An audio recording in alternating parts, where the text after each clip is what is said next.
मुंहिंजो नालो मसरूर शाह आहे। मां पाण लॉयर राइटर ऐं पॉलिटिकल एक्टिविस्ट आहियां। अॼु असां हिकिड़े तारीख़ी ऐं हिस्टोरिकल दर्जो रखंदड़ किताब नौजवाननि ॾांहुं ते ॻाल्हाईंदासीं। हीअ किताब बुनियादी तौर ते Russian anarchist prince Kropotkin 19th century में लिखियो।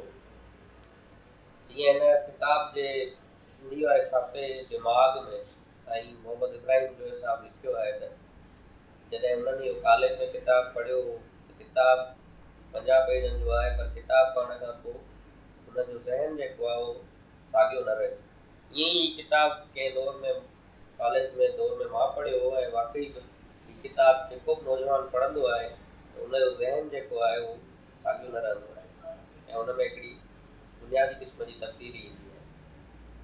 हिन किताब में प्रिंस क्रोपाटकिन जंहिंजो अंग्रेज़ी में उनवान आहे अपील टू यंग ऐं सिंधी में नौजवाननि ॾांहुं, हिन किताब में बेसिकली ख़ासि हिकिड़नि सेक्शन ऑफ पॉपुलेशन खे एड्रेस कयो आहे ऐं उहा पॉपुलेशन जो सेक्शन आहे जेको स्टडीज़ मां फारिग थी हाणे पंहिंजे प्रोफेशन चूज़ करण में ऐं प्रोफेशन चूज़ करे प्रैक्टिकल लाइफ में अचण तरफ़ अचे पियो ऐं उॾां डिसीशन्स वठे पियो।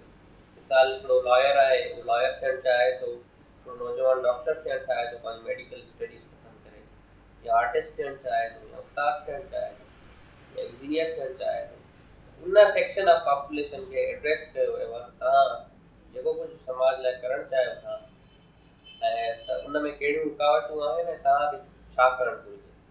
हाणे इन सेक्शन ऑफ पॉपुलेशन खे एड्रेस इन करे कयो वियो आहे, जेको क्रोपाटकिन पाण ॿुधायो आहे त हू सोसाइटी में यंग ब्लड आहिनि ऐं सोसाइटी जा जेके बि ऑपरेसिव क़िस्म जा ख़्याल आहिनि, सुपरस्टिशन आहिनि, उन्हनि खां उहा आज़ादु आहे। छो इहा जेका सेगमेंट ऑफ पॉपुलेशन हूंदी आहे उहा रिवायती क़िस्म जी जेके स्ट्रक्चर्स इन सोसाइटी आहे, फैमिली आहे, मोरालिटी आहे, सिस्टम जो मामलो, उन खां आज़ादु हूंदा आहिनि ऐं नए फ्रेश माइंड सां ज़िंदगी स्टार्ट करणु ईंदा आहिनि।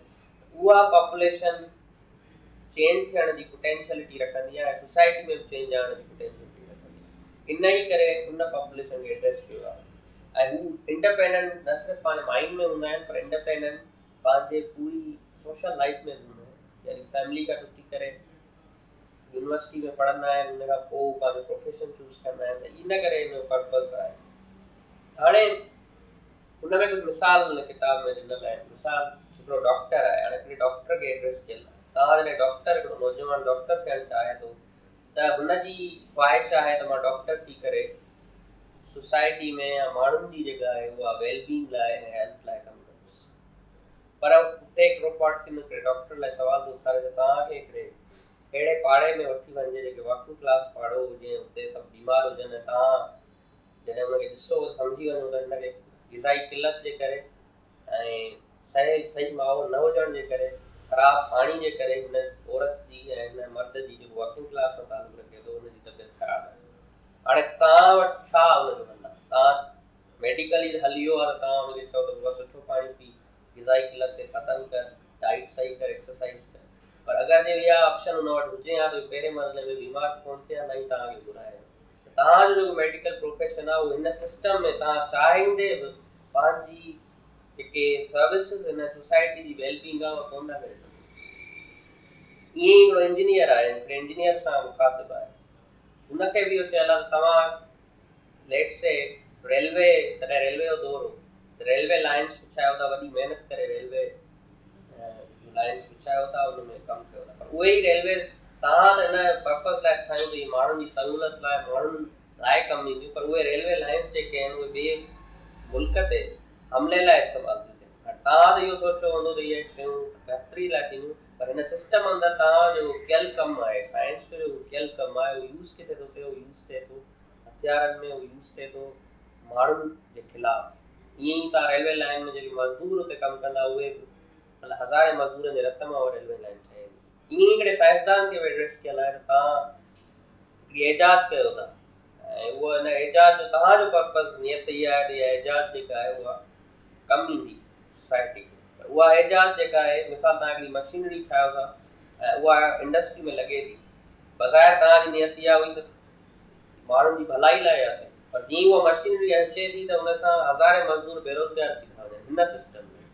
हिन सिस्टम में तव्हां चाहींदे तव्हांजी जेका एजाद आहे उहा एंटी पीपुल थी थी वञे, एंटी माण्हुनि जी एंटी थी थी वञे, एंटी सोसाइटी थी थी वञे। ऐं वाकई असां अगरि ॾिसूं त जेका बि साइंस जी डेवलपमेंट आहे उन साइंस जी डेवलपमेंट ते जेका अजारादारी आहे उहा अजारादारी पावर जी आहे, उहा अजारादारी कैपिटलिस्ट वर्ल्ड जी आहे। उहा जॾहिं साइंटिफिक डेवलपमेंट्स बि थियनि थियूं त उहे मेजॉरिटी ऑफ द पॉपुलेशन लाइ यूज़ कोन थी थियूं, बल्कि उहे अक्सर जेको आहे पावर इंट्रस्ट लाइ यूज़ थींदियूं आहिनि। इन सॼे सरिस्ते में बेसिकली क्रोपाटकिन नौजवाननि खे ॿुधाइणु चाहे थो त तव्हां पंहिंजे इल्म खे, पंहिंजे स्किल्स खे तव्हां चाहियो था त उहे माण्हुनि जी अगरि बहितरी लाइ ख़र्चु थियनि त उन लाइ तव्हांखे न सिर्फ़ु पंहिंजो पाण खे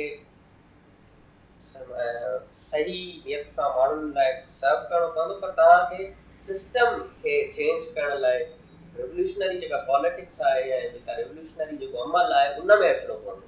जेसिताईं तव्हां उन सिस्टम खे चेंज करण लाइ उन पॉलिटिकल प्रोसेस में नथा अचो, उनखे तब्दीली लाइ टाकोड़ियो नथा, त तव्हांजो जेके सर्विसिस आहिनि, तव्हांजो जेको इल्मु आहे उहो तव्हां भले चाहियो त उहो माण्हुनि ते ख़र्च थिए, पर हिन सिस्टम में उहो इल्मु जेको आहे अल्टीमेटली माण्हुनि जे ख़िलाफ़ ई इस्तेमालु थींदो ऐं तव्हां हिन सिस्टम में हेल्पलेस हूंदो ऐं तव्हांजी सर्विसिस हूंदियूं उहे माण्हू तव्हां हुन लाइ कुझु कोन करे सघंदा। ऐं वाकई बि इहा ॻाल्हि, ऐं मां इलाही असांजा जेके नौजवान आहिनि उहे सोचींदा आहिनि असां ब्यूरोक्रेसी में अची करे CSS करे असां माण्हुनि जी ख़िदमत कंदासीं, पर वंस हू जॾहिं पावर में एंटर थींदा आहिनि त पोइ हुननि खे ख़बर पवंदी आहे त असां केतिरा हेल्पलेस आहिनि ऐं हुननि खे उन ई पावर स्ट्रक्चर जो हिसो थियणो पवंदो आहे, माण्हुनि लाइ कुझु कोन करे सघंदा आहिनि। तंहिं करे क्रोपाटकिन इहो थो चवे तव्हां पंहिंजे प्रोफेशन में एक्सीलेंस हासिलु कयो, इल्मु हासिलु कयो, पर हुन सां गॾोगॾु तव्हां हिन सिस्टम खे चेंज करण लाइ जदोजहद कयो, तॾहिं तव्हांजो इल्मु जेको आहे उहो कारआमद थींदो ऐं माण्हुनि जी बहितरी लाइ इस्तेमालु